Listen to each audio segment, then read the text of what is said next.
Hello and welcome to the Accounting Dictionary. The focus of our discussion today is the share warrants. First we will try to understand what is share warrant, and then we'll try to see the different types of share warrants in the subsequent discussions. Share warrants are the financial instruments which gives the holder the right to acquire shares at a certain price within a stated period.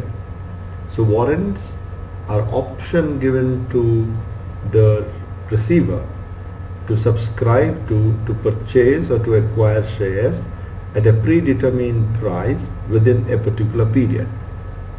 So let us first try to understand a simple share warrant by taking an example.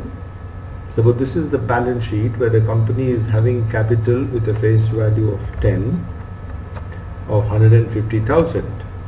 No other transactions are considered here. We are only focusing on the share warrants.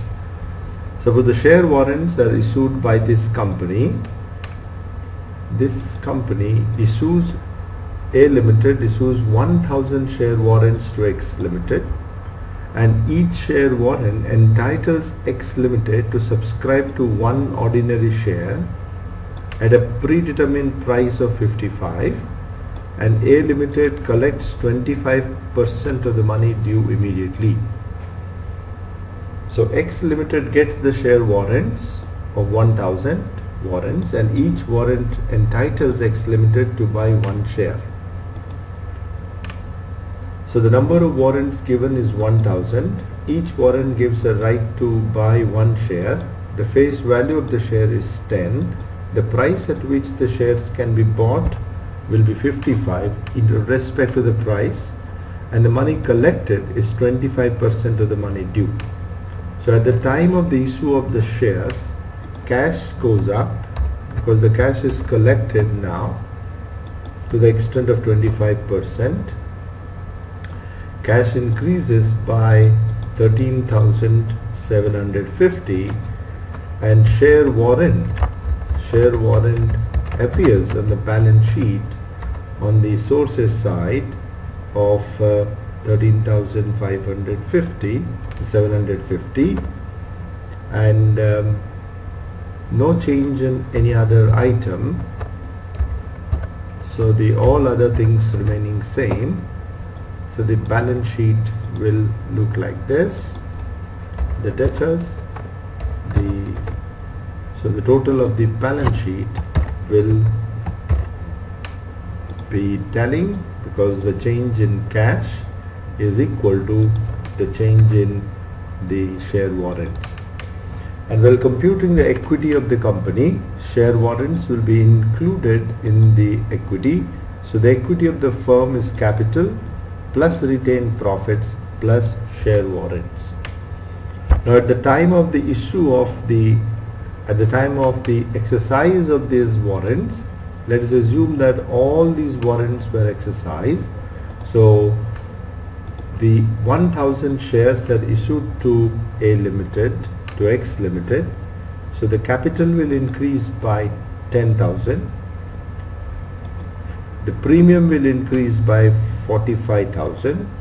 The balance cash, 55,000 minus 13,750 will be received, and share warrant account will be cancelled.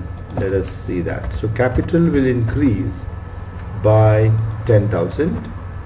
So capital will increase by 10,000, and the retained profit, no change in that.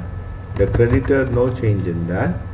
The share warrants will reduce to the extent of the conversion. So share warrant account will no more be there, and share premium to the extent of the excess money paid will be treated as the share premium, and the balance cash will be received by the company, and the balance cash is 41,250. So the sources side of the balance sheet will be now 295, and no other change on the asset side, 25, and 80 respectively, the total of the asset side will be also 295,000.